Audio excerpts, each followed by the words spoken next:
बिस्मिल्लाहिर्रहमानिर्रहीम। अस्सलाम वालेकुम नाज़रीन। Power corridor with Shahzad Anwar Farooqui के साथ मैं हूं आपका मेज़बान फ़ैसल असरल्वी। हमारे साथ मौजूद हैं सीनियर तज्ज़िया निगार और इंतहाई बाखबर सहाफ़ी जो रावलपिंडी इस्लामाबाद में शहजाद अनवर फ़ारूकी साहब, आपको खुशामदीद कहते हैं। बहुत शुक्रिया। जी, बहुत शुक्रिया। अच्छा फ़ारूकी साहब, कुछ अफ़वाहें हैं जिन पर सीनियर सहाफ़ी शाहीन सहबाई साहब ने भी कुछ बातें की हैं और आपने भी बारीक बीनी से उसका मुतालिया किया उन ख़बरों का। इंडिया के कुछ जहाज़ हैं, मुसाफिर बरदार तैयारे जो हैं वो कराची में बार बार लैंड हो रहे हैं और अभी हाल ही में एक उनका 5वां जहाज़ जो है वो कराची में उतरा है, उसके जाने की इतलात हैं।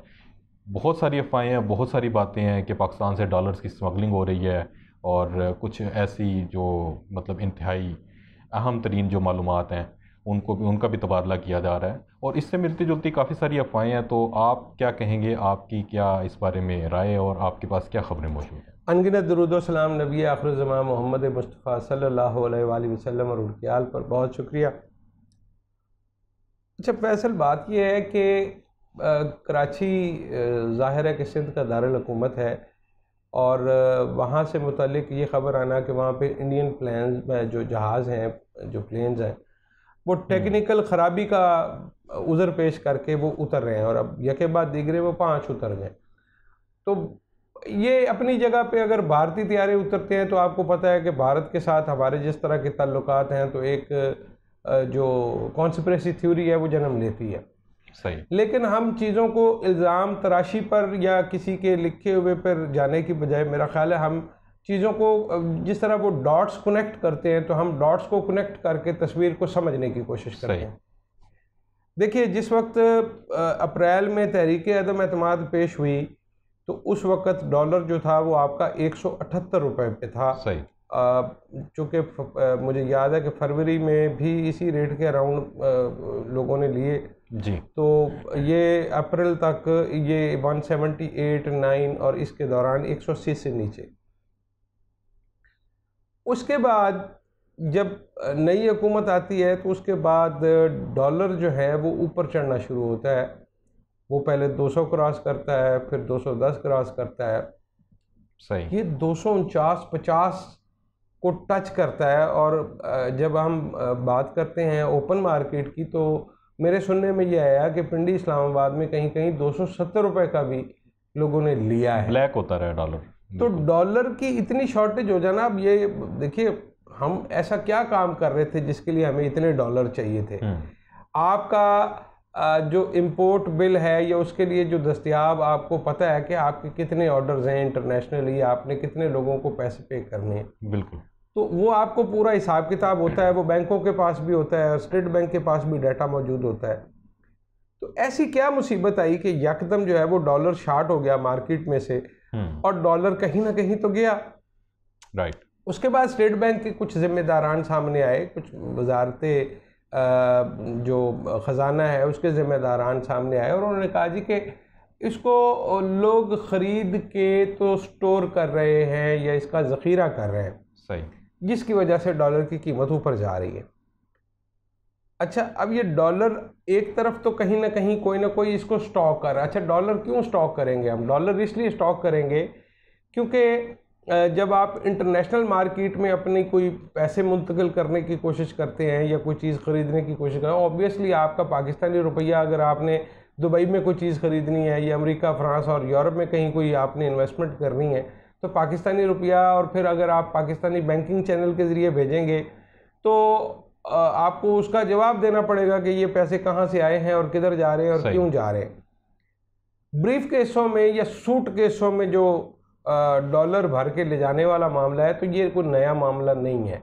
सही। हमारे एक साबिक वज़ीर दाखिला के भाई जो हैं उनके बारे में कहा जाता है कि वो खुद उन जहाज़ों पर, जब ये काम इस्लामाबाद से होता था और ये पुराने वाला इस्लामाबाद का एयरपोर्ट था, तो वहाँ से चूँकि ज़ाहिर है कि उनके भाई वज़ीर थे तो उनकी निगरानी में ये सूट केस जो है वो चढ़ाए जाते थे। खैर अब वो वफात पा गए। आपकी बात मैं काट रहा हूँ, ये जो वफाकी वज़ीर आप जिनकी निशानदेही कर रहे हैं, इनका ताल्लुक पीपल्स पार्टी से था?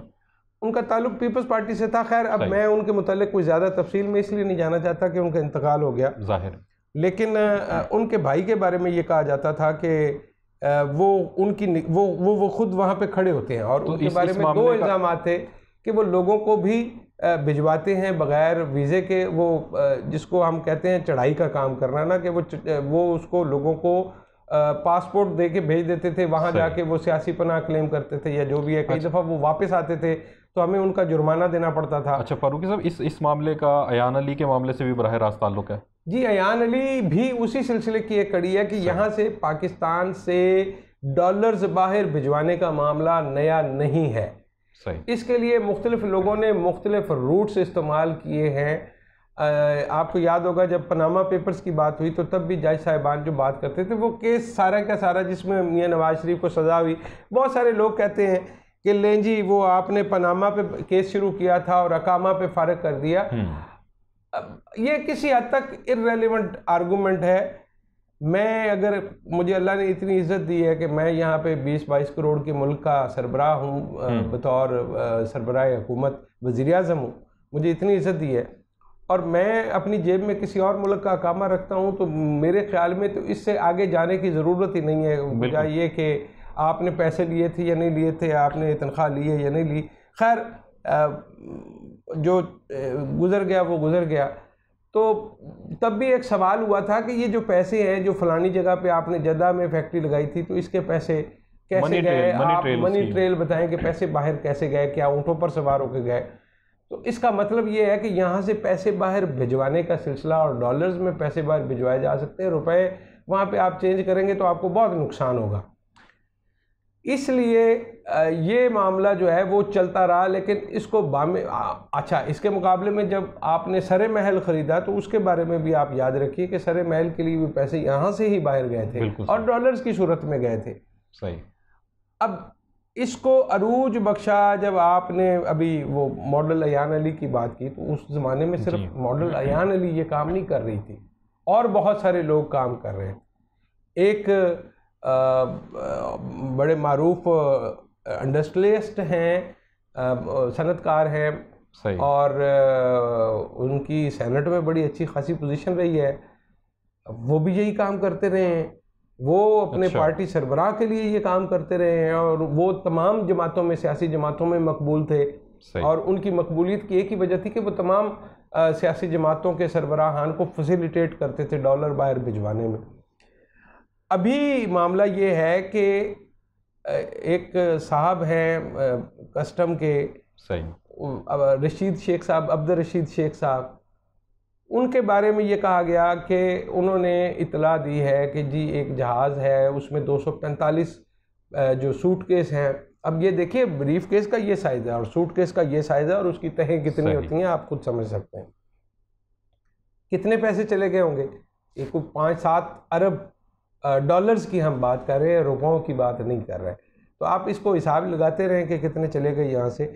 तो ये मामला जो है, अभी जहाज़ों के आने का सिलसिला रुका नहीं है।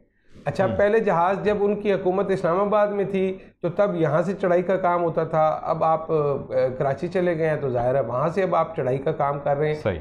और एक तरह से जो इमिग्रेशन और दीगर जो इदारे हैं वो भी उनके कंट्रोल में है, तो कौन पूछेगा कि जहाज़ क्यों उतर रहे हैं और बार बार इनमें क्यों ख़राबी पैदा हो रही है।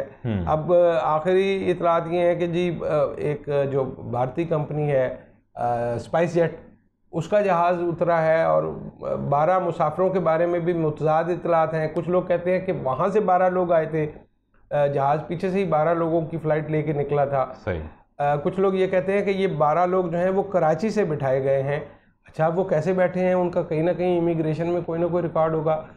तो ये सारी जो ख़बरें हैं वो आपको ये बताती हैं कि मुल्की वसाइल को पाकिस्तान से बाहर भेजने का सिलसिला रुका नहीं है। आपने इतना शोर मचाया, लेकिन इसके बावजूद नैब के आपने हाथ पांव बांध दिए हैं, कोई इदारा पूछने वाला नहीं है। FIA आपके कंट्रोल में है, कब्जे में है। फारूकी साहब, मेरे और आपके पैसे तो बाहर नहीं जाएंगे और ना ही आपके पैसे बाहर जाएंगे।